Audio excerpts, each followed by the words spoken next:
Welcome, everyone. My name is Cyronne Counts. I'm the Director of Programs at Women in Product. The session today is on interview and presentation skills for a remote workplace, right? So, COVID happened. We were all sort of banished to homes and thrown into this remote work setting. And it definitely changed, right? How we engage with each other. But I think we probably didn't think much about how it would change just the hiring process, the process of, meeting virtually for interviews and, having to present yourself, in a very positive way, still in a remote setting. So we thought it was really important to bring this topic to you. I have with me today Jenny Hu. Jenny has over 20 years of experience in the technology industry. She is a product management senior coach, hands-on experience as a PM at large Fortune 500 companies like eBay and Yahoo, as well as mid-sized and startup companies.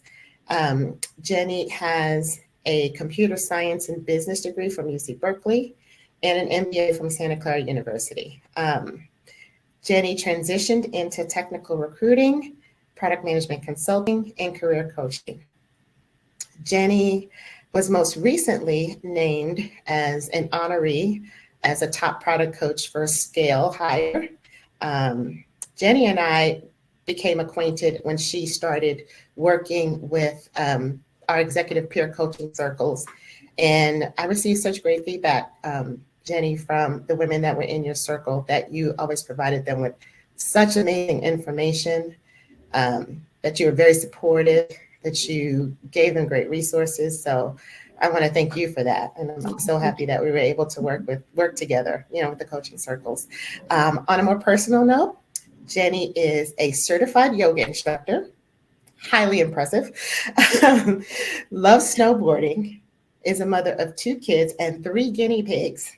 So yeah, you win on that one, Jenny. All right, if you could go to the next slide, I can kind of walk through those. All right, perfect. So as I said, make sure that you have completed your profile here on Hopin so that the person you talk to in the Blender portion of the event will have all of your information. Next slide. All right, become familiar with some of the tabs that we have in Hopin. So right now you probably are in the chat tab. Next to that is people. You can see everyone else that is in session with us today. And then the most important tab is the survey tab. It is so that you can offer us feedback on these sessions. You guys, we listen to that feedback, we read it, we embrace it, because we want to keep bringing great programs and events to the community. So very, very important that you give us your feedback on the session. And next slide. And that was my shameless plug for feedback. Next slide. All right, I think that's me. That is you. Over to you, Jenny. Thank you. Thanks, Cyronne.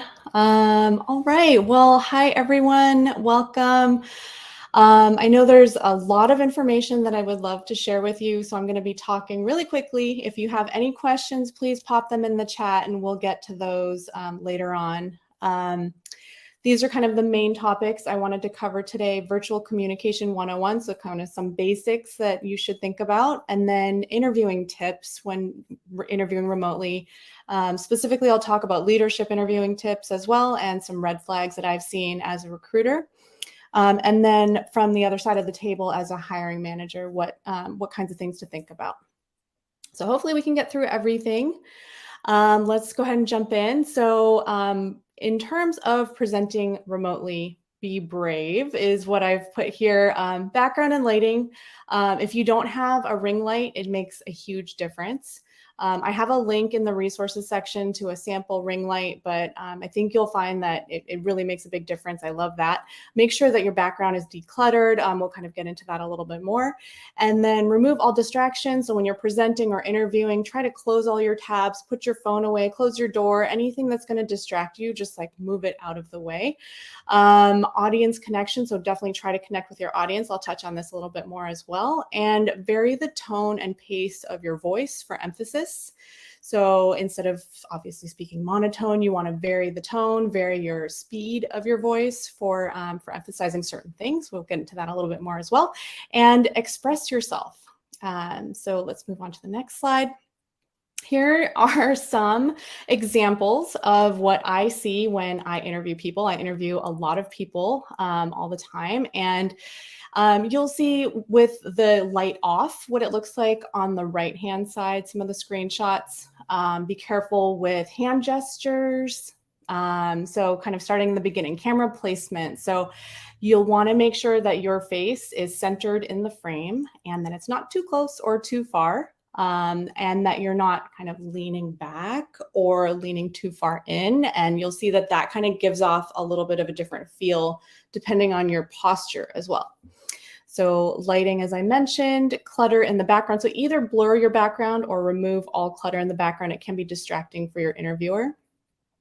And then your notes. So keep your notes, if you're going to have them, right next to or at eye level of the place that you're going to be looking at the screen. So instead of looking down at your notes or looking to your other monitor at your notes, try to place them at eye level so that your face doesn't move in the frame. Again, so second monitor, you'll see in the bottom left is a screenshot. I do have a second monitor. So if I'm looking at my second monitor, and I get this a lot, is people talk to me on Zoom at their second monitor, but it's kind of distracting because you can't see their face. So you definitely want to have your notes and your camera all in the same place. That is Mochi, one of my guinea pigs, in the middle. Obviously another distraction. And hand gestures, yeah, like I said, so be careful with gesturing close to or near the camera itself. It can be a little bit aggressive. Okay, so I think that's all pretty straightforward. I'm going to move on. Let me know if you have any questions about that. So micro expressions. One thing that we've probably all heard is the superhero stance, right? When you're speaking to a physical audience, stand big, use your arms, make big gestures, speak to the back of the room, think about the person in the back as in their birthday suit and all of that. So you've heard all of these things, but what is it on Zoom? We don't have that same platform. So it is going to come down to the micro expressions. Micro expressions are the way that people read your face, and it happens within a split second, and it happens almost automatically.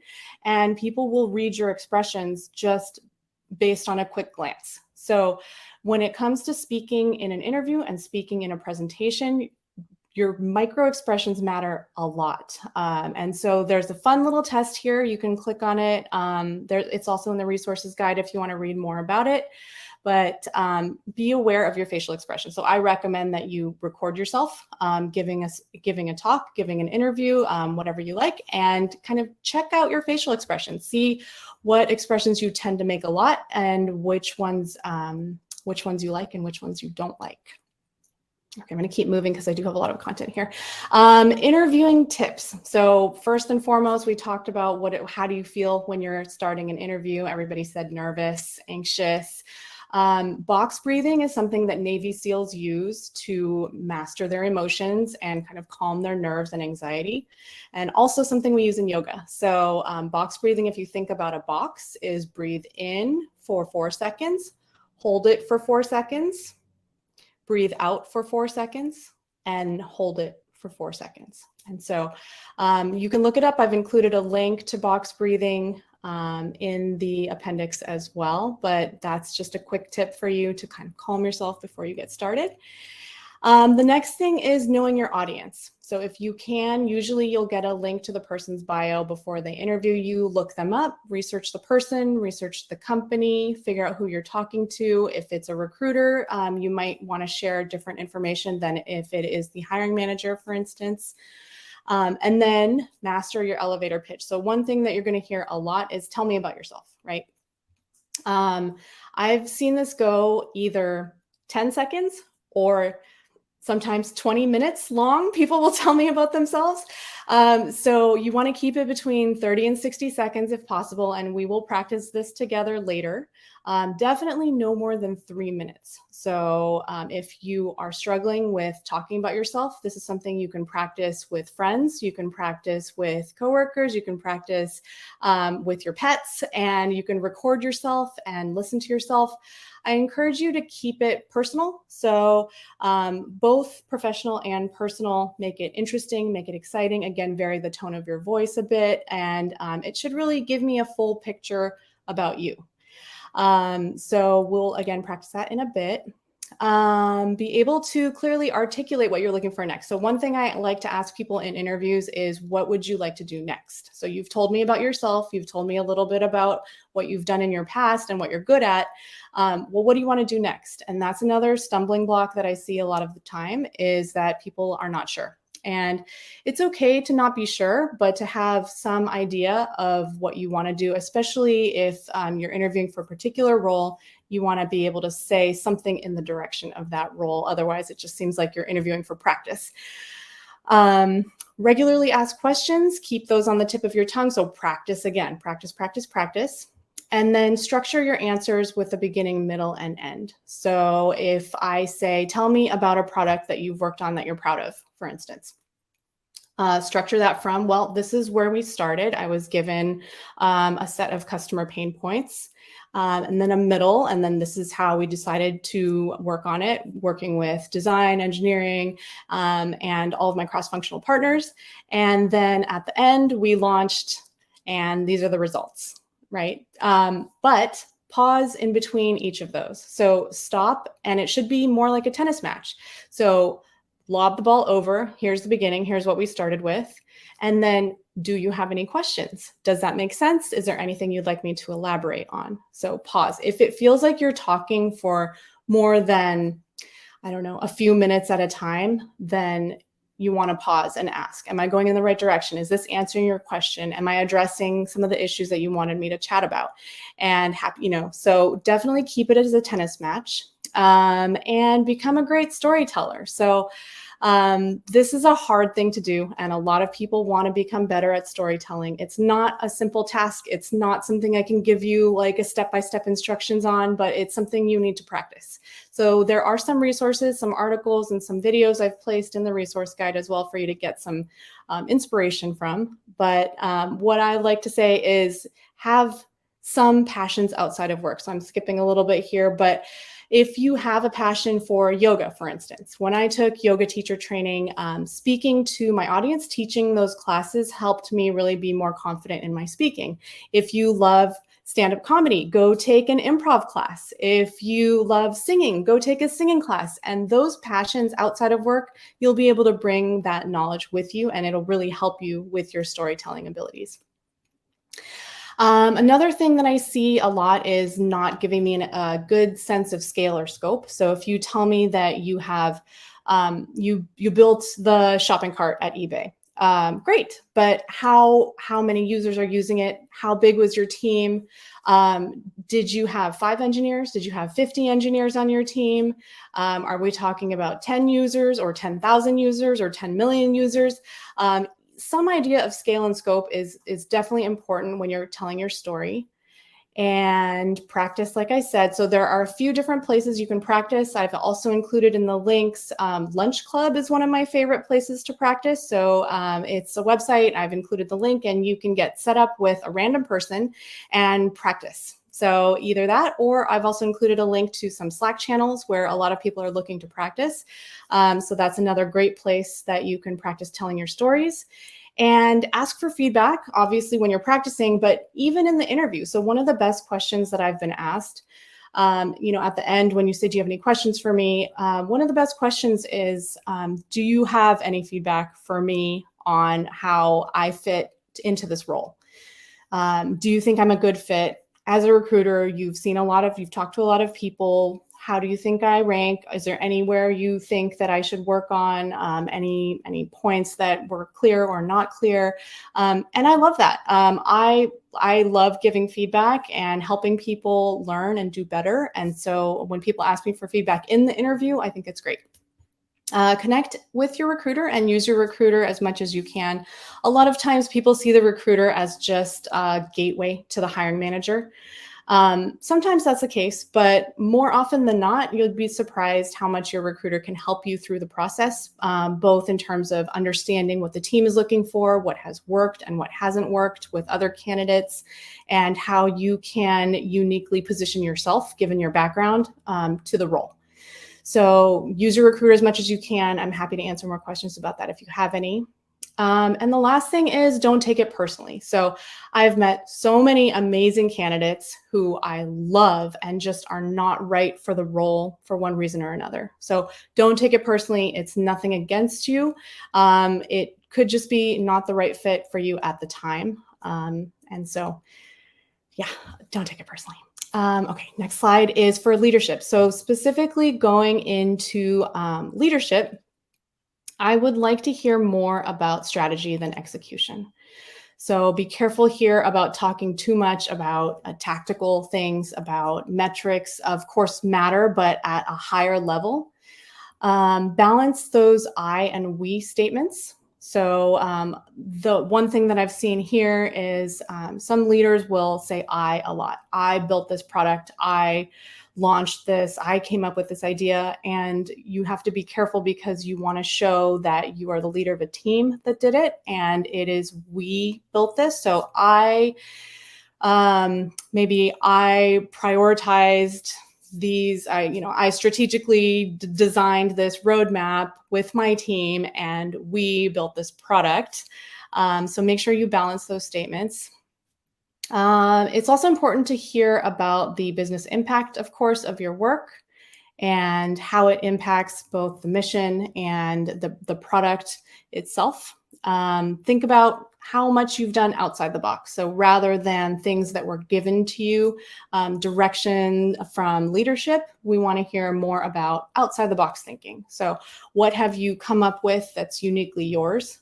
Any 0 to 1 work that you've done, so building something from scratch. And show some love and joy for building and growing a team. So it is crucial at the leadership level that you really have a passion for leading teams, both growing, building, and managing and leading, and having some stories about maybe things that didn't work as well, and also things that worked really well with your team. So you might want to make sure you have some stories of times when things didn't go well, as well as when things went really great. It's important to also have a clear leadership style and philosophy.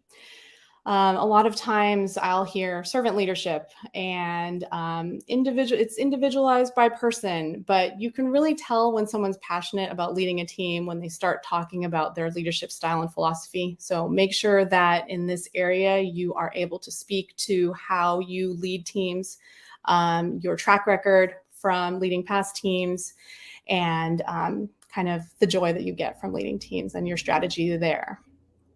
If you have P&L ownership, if you have any board exposure, if you're giving talks to the board, if you're presenting results to the board, if you're attending any C-level meetings, make sure you talk about all of those things. That is unique and different, and not everybody at the leadership level has that, so make sure you talk about those. If you have anything outside of work itself, so patents, publications, articles, if you've done any speaking engagements, if you've attended conferences, if you've been on any podcasts, make sure you mention those as well. And I like to tell leaders to definitely think about the company like you're investing in the stock, because you are. You will be probably compensated more in stock than in your cash comp. So you're going to want to look into the company. What kinds of questions do you have? Make sure that those all get answered during the interview process. If your recruiter can't answer them, the hiring manager should be able to, and if not, they can forward your questions over to the finance team. But you definitely want to get those questions answered ahead of time. Okay, Some red flags that I've seen when interviewing people. I hear a lot of people explaining why they've jumped from company to company or explaining why they left a company, and you get a lot of complaining. So complaining about past roles, complaining about past bosses or companies. We all understand that problems arise. Work is hard and there's going to be difficulties that come up, but just be careful about coming off as too negative when talking about reasons that you left. Instead, try to find the positive of why you joined the next company. So the reason I joined, not the reason I left. So kind of flip it over on its head. Not having any questions about the role, team, or company is a red flag. Hiring managers, recruiters want you to be happy in your next role. We're trying to make that connection of what's the right fit for you and what's the right fit for the team.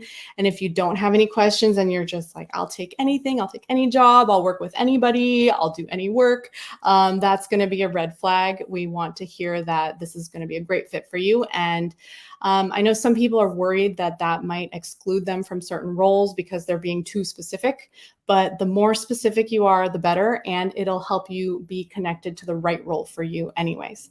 So if it's not the right fit, it probably didn't work out for a reason.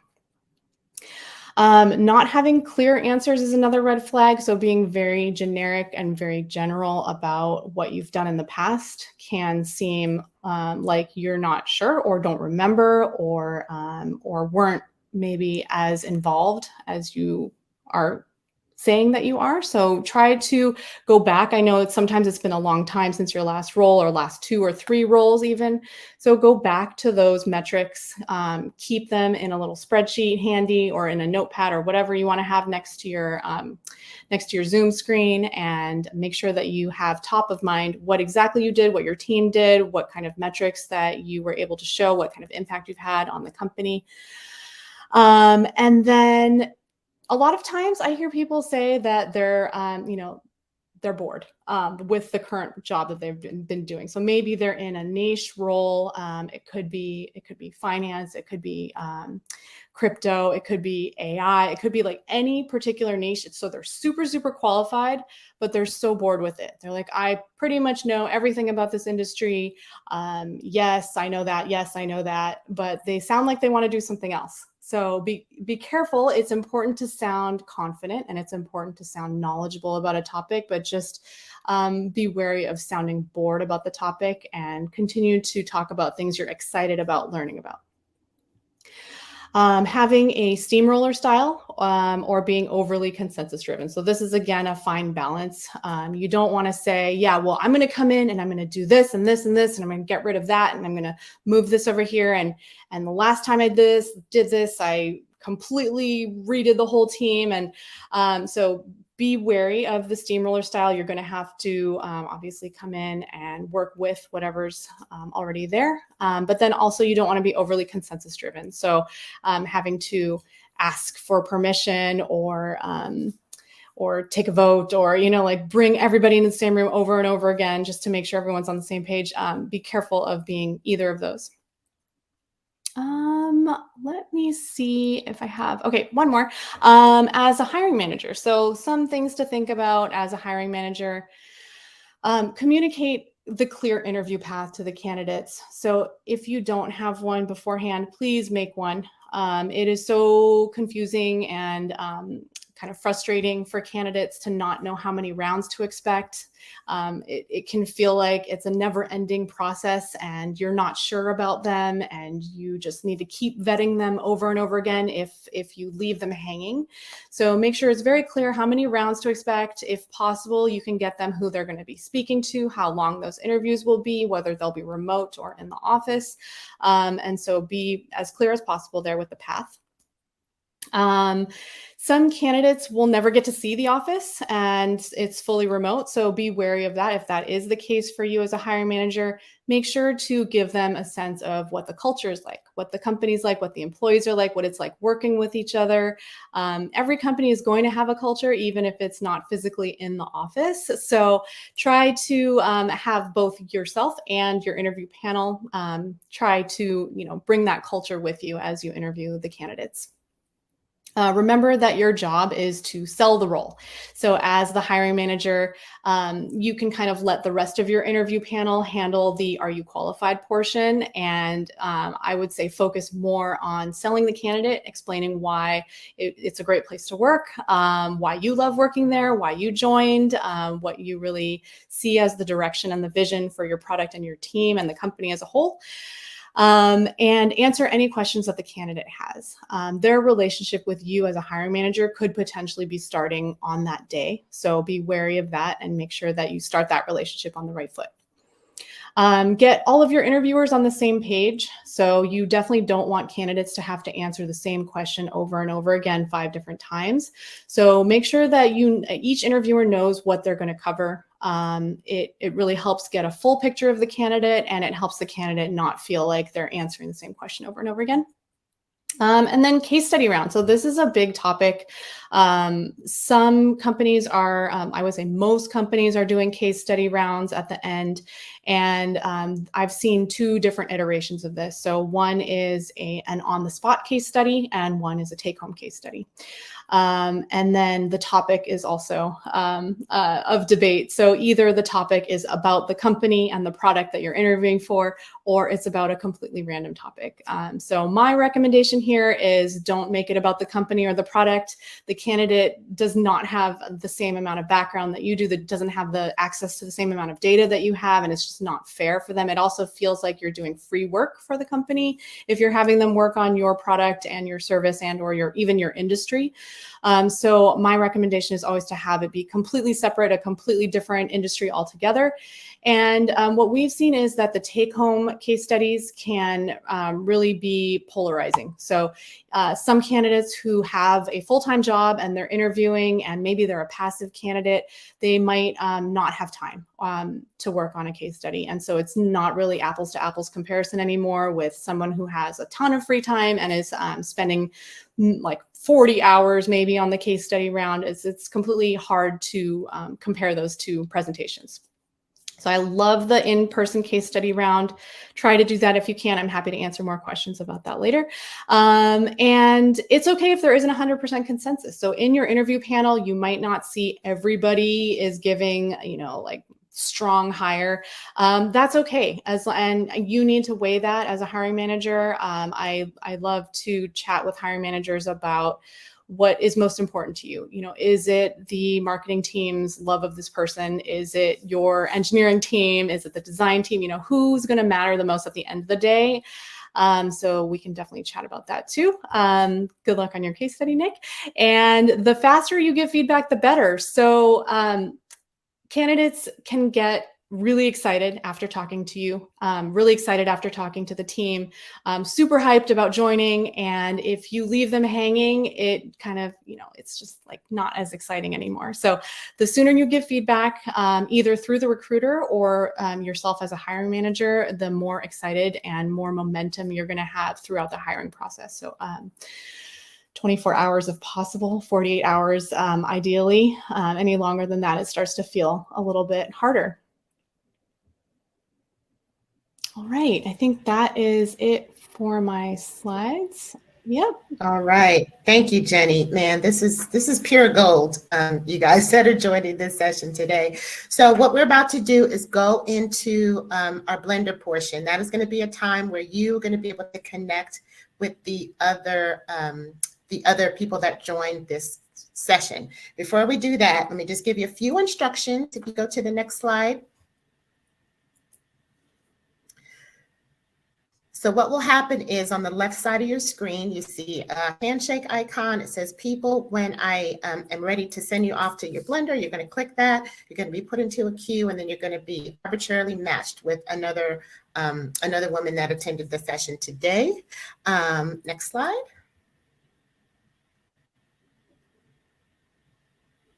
All right. When it is, or before, this is very important, before your 10-minute discussion time ends, you definitely want to exchange your contact information before the session ends, because if you don't, then you won't be able to go back into the session. to exchange your contact information. If you'd like to, you can extend the time if you're still having a good conversation, or you're going to be cut off after the 10 minutes. And I think we'll have time to do 2 10-minute connections. So you'll be put into 2 different conversations. And next slide. All right, if you begin to have any sessions, go back to the reception area. Someone there can help you to troubleshoot the issue you might have. Hopefully everyone is on Google Chrome. If you are not, then you may have some issues, but if you have any issues, no worries, just put something in the chat or go to the reception area for some help, and we'll try to get you all set. And next slide. Okay, extremely important. After you leave the Blender portion, the session is not over. You should rejoin the group, come back to the Sessions tab, back to the group. We'll give you a chance to share what you discussed or anything that you learned about when you had your discussion with the person, or we'll also take any questions at that time. And next slide. Just one more. Oh, and once you are back into the main session, you can find your connections just by using that account icon at the top, clicking home, and you'll see everyone that you exchanged your contact information with. And next slide. All right, so when you get into your one-to-one Blender, here's what you should do. Answer the question that you commonly hear in interviews. Tell me a little about yourself. And as Jenny said, as she was going through her slides, you should have a great elevator pitch, right? It should not be more than, 30 to 60 seconds? Mm-hmm.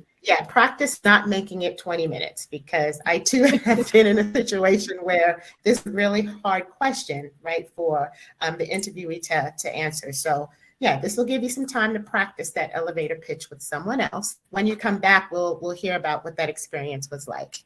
All right, and next. Go ahead. I was going to say, if you guys want to time each other, it might be a good thing for you to know how long your elevator pitch is. So time yourself or time each other, and then give each other some feedback. Definitely. I think that's going to be a great discussion to have. And then next slide, and then I'll send you guys off. And again, at the top of the page there on the right side, you'll see the survey tab. Please, please, please, before you leave the session today, go ahead and give us some feedback on this event. And I think it is time to go ahead and go into the Blender. So go into the left-hand side of your screen, click people, click join now, and we will see you back here in about 20. All right, perfect. I bet whoever got you in the Blender was like, I got to talk to 2 people. I can kick off with a really interesting question, and it jogged my memory as you went through your red flag slide. One of the things that always kind of stumped me, and I realized I should just have like a standard question that I ask. But the thing that kind of stumps me sometimes is, well, is there anything that we can answer for you? What do you like or not like about the role? Or why did you join the company? Has it met your expectations?